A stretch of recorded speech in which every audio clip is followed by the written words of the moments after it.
خوب مې لیدلی یم ستا کټ ته ولاړ حیران ولاړ یم شاوخوا ګورم خوب مې لیدلی یم ستا کټ ته ولاړ حیران ولاړ یم شاوخوا ګورم زړه ته مې نه لوېږي چې خوب وینمه ستا ګلابي مخ ته بیا بیا ګورم او در سره مسک سمه د زړه له درده ستا په تصویر کې ستا خندا ګورم او پر چپه سترګه مې ستا مخ جوړ دی چې لږ رڼا جوړه سي تا ګورم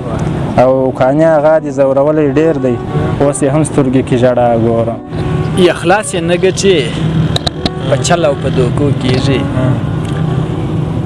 اخلاص یې نه ګټي په چل او په دوکو کېږي زندګي دلته په رقم چمو کېږي او چې بې عقلي وي بې حده ادب هېڅ نه لري چې بې عقلي وي بې حده او ادب هېڅ نه لري په دې ناځوانه ښار کې قدر د هغو کېږي او علم که هر څومره وي کد او کواره به لري علم که هر څومره وي کد او کواره به لري ادب مهم نه دی عزت د ښایستو کېږي او دا ځینې انسانان لکه بچي د شیطان دا ځینې انسانان لکه بچي د شیطان پر ځینو بیا ګمان د فرشتو کېږي او کانې قرار کښېنه دا کوم کار ته چې ستا نیت دی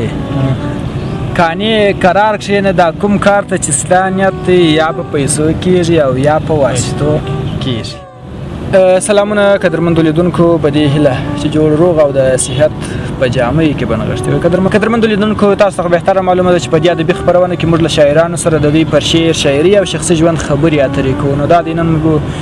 په دې خپرونه کې درته بل شاعر چا چې د پښتو ادب لپاره ډېرې هلې ځلې کړي دي او لا هم جاري دي کاني هغه مو درته پیدا کړی دی شعرونه به ته اورو ژوند به یې پوښتو او کوښښ به کوو چې څو پوښتنې هم ترې وکړو کاني هغه سلامونه مینه درنښت مو ومنئ او زموږ په دې ادبي خپرونه کې درته ډېر زیات ښه راغلی تاسو ته ځانګړی سلام او ورپسې ستاسو د پاڼو ټولو ګډونوالو ته السلام علیکم ورحمت الله وبرکاتو ډېر خوشحاله یم چې ستاسو په دې ادبي خپرونه کې له تاسو سره یم بس تاسو ته د خدای پاک اوږد عمر درکړي بس چې پټ استعدادونه رابرسېره کوئ او ټولنې ته کار کوئ ډېره مننه ژوندی اوسې کاني هغه راځه د خپرونې په لومړي سر کې به غزل درنه اورو بیا به وروسته پوښتنو ته راځو یو غزل دی ټکور صاحب وایي ستا کړنو ته چې ګورم هغه را یادوي ستا کړنو ته چې ګورم هغه را یادوي پر ما د یو تېر سوي عذاب خوله را یادوي او د دې دور به څه یاران یو دا به څه را یاد کړي د دې دور به څه یاران وي د دې دور به څه یاران یو دا به څه را یاد کړي چې تللي مې له څنګه دي زاړه را یادوي او زه خوار بېلتون خوړلی یم مجلس کړم یوې خواته ټکور صاحب زه خوار بېلتون خوړلی یم مجلس کړم یوې خواته دوی بیا باندې رغبرک سي دوی یې ښه را یادوي او مایوسه یې کړم یاره نن یې بیا راته پیغور کړه مایوسه یې کړم یاره نن یې بیا راته پیغور کړه زما د پښتون قام خلک ویده را یادوي او اخیره بیت یې وایي کاني هغه د دې دور یارانو ته دې پام دی کاني هغه د دې دور یارانو ته دې پام دی چې زما ورسره کار وي هغه نه را یادوي دا وروستی بیت بیا ووایه کاني هغه د دې دور یارانو ته دې پام دی چې زما ورسره کار وي هغه نه را یادوي کاني هغه ولې مو شعر شاعري ته مخ کړی علت یې څه علت یې نو بس دا پوښتنه که د هر شاعر څخه وسي نو پوښتنه یې بیا منفي وي بس دا خو یو الهي ورکړ د شعر بس څه د شعر سره بس زیاته مینه و څه حالات شعر ته جوړو بس همدا وجه کاني هغه څومره وخت کېږي چې خپله هم په شعر لیکلو پیل کړی دی تقریبا 2.5 کاله شاوخوا به انشاءالله کېږي چې شعر 2.5 کاله کېږي چې خپله دې په شعر لیکلو پیل کړی دی څومره غزلونه نظمونه شعرونه او دې دور ته څه به دې لیکلي تعداد یې درته معلوم دی یا نه تعداد خو یې داسې دقیق نه دی راته معلوم په نظم کې مې ډېر کار نه دی کړی تقریبا 100 شاوخوا کې غزلونه به مې لیکلي صرف غزل ته مو کار کړی غزل پوره مو خوښېږي نو راځه ستا د غزل د فورم څخه نور بیتونه درنه اورو یو څلور بیته نور دی وایي ملامت دواړه دي یوازې د غنم نه ده خبره داسې ده خبره داسې هم نه ده ملامت دواړه دي یوازې د غنم نه ده خبره داسې ده خبره داسې هم نه ده او دا ستا خبره خو صحیح ده خو خبره واوره دا ستا خبره خو صحیح ده خو خبره واوره تا زخم لا څیرې و زخم ته ملهم نه ده وا بیا ووایه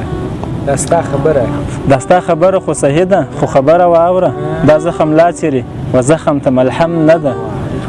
او دا د رښتیا سړی دی دا وعده پرست انسان دی دا د رښتیا سړی دی دا د رښتیا سړی دی دا وعده پرست انسان دی دا به بې رنګه نه وي دا کیسه د چم نه ده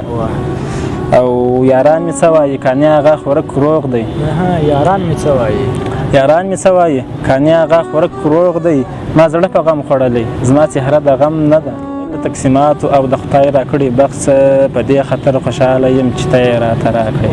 دا ډېر جالب غزل دی د خدای له تقسیماتو او د خدای راکړې بخت په دې خاطر خوشحاله یم چې ته یې راته راکړې او زما د زورولو دې هم هیڅ کوشش ونه کړ د خدای نه مې قربان کړې څنګه ښه راته راکړې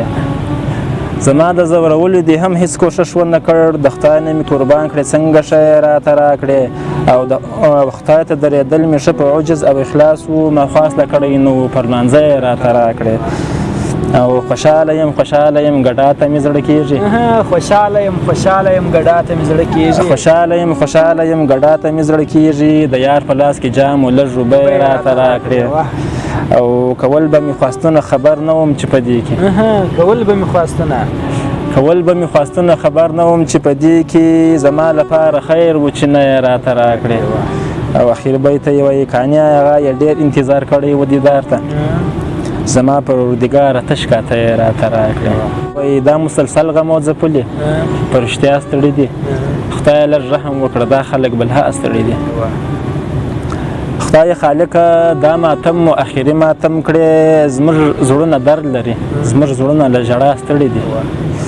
او نیت یې خراب دی دا که هر څومره زحمت وباسي ټکور صاحب نیت یې خراب دی دا که هر څومره زحمت وباسي دا خلک خدای بې لارې کړي بې معنا ستړي دي او علت یې څه دی غیرت هم لري عزت هم لري علت یې څه دی غیرت هم لري عزت هم لري بیا هم که وګورو دنیا کې تر هر چا ستړي دي او اخر بیت یې وایي یو دا کانې هغه دی دوه نور هم دي اوس به راسي یو دا کانې هغه دی دوه نور هم دي اوس به راسي دا مستقیم جنت ته بوزه خدای دا ستړي دي دښته د ژورې دي پر غرو باندې مزل دی ژوند څه دی پر کاڼو او ازغو باندې مزل دی او مینه د بیلتون دی جانان لري در نه تللی درد جدایي د پر چړو باندې مزل دی او لویږې به غورځېږې به تر یار پورې به ځې لویږې به غورځېږې به تر یار پورې به ځې عشق څه دی پر ماتو دیوالو باندې مزل دی لویږې به غورځېږې به تر یار پورې به ځې عشق څه دی پر ماتو دیوالو باندې مزل دی او څو میلیونه خلکو کې د ورک لالي لټون دی ښار دی ګڼه ګوڼه د پر پښو باندې مزل دی او څنګه یې کانې هغه ژوند څرنګه روان دی پښې مې دي تړانکې پر ټپو باندې مزل دی وجدان وپلوري بیا راسي کورنۍ ته عقل مې حیران سي د دې خلکو زندګۍ ته او خدای دې مو ترې وساتي ښه روغ رمټ انسان وي خدای دې مو ترې وساتي ښه روغ رمټ انسان وي سر ټیټ کړي لاس ونیسي یوې دانې روپۍ ته او کله چې سپوږمۍ ته ګورم ته مې را په یاد سې کله چې بیا تا ته ګورم نه ګورم سپوږمۍ ته او کله چې سپوږمۍ ته ګورم ته مې را په یاد سې کله چې بیا تا ته ګورم نه ګورم سپوږمۍ ته او زړونه یې راتش کړل لږ یې پام راڅخه غلط کړو صد سلام کانې هغه د ستا و شاعرۍ ته لکه سپېدې زه د سهار سره اړیکه لرم یار مې دښمن دی خو د یار سره اړیکه لرم او توره لونګۍ او د خامکو غاړه خوند را کوي توره لونګۍ او د خامکو غاړه خوند را کوي لکه چې زه د کندهار سره اړیکه او که خدای کول زموږ اړیکې به رنګونه راوړي که خدای کول زموږ اړیکې به رنګونه راوړي ته مې د مور زه دې د پلار سره اړیکه لرم او هم به بخشش وغواړم هم به ورنه تا وغواړم هم به ورنه تا وغواړم نن شپه خادم د خپل بادار سره اړیکه لرم له تا یې ورکړم وایي په ژوند باور نسته صنم مرګی ناڅاپه راځي په ژوند باور نسته صنم مرګی ناڅاپه راځي بخښه کوه بخښه کوم مرګی ناڅاپه راځي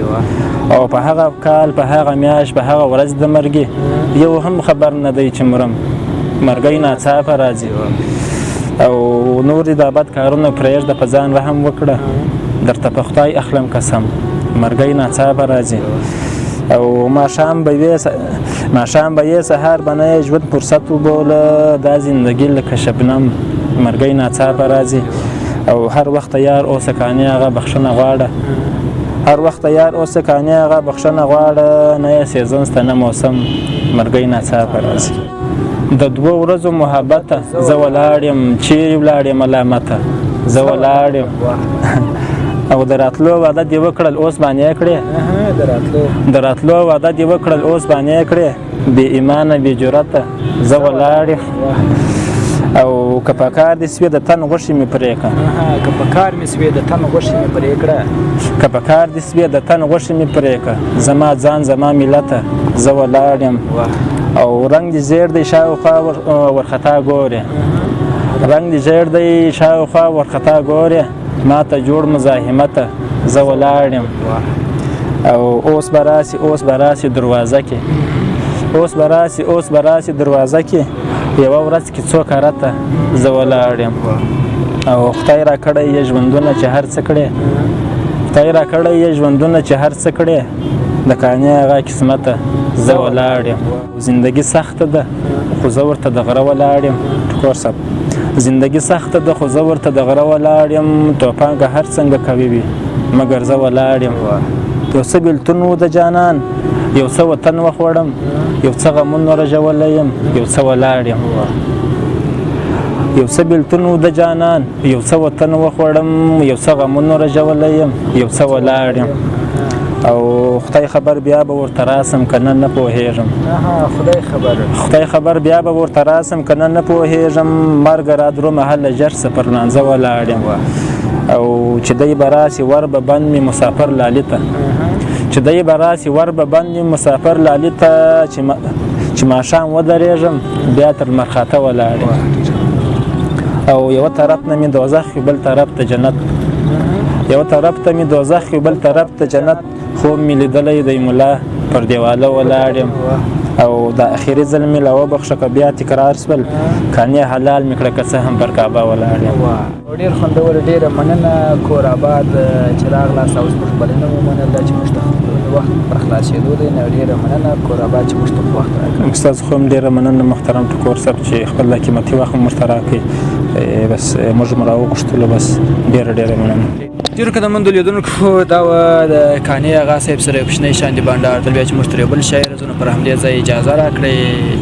ښه وخت ښې چارې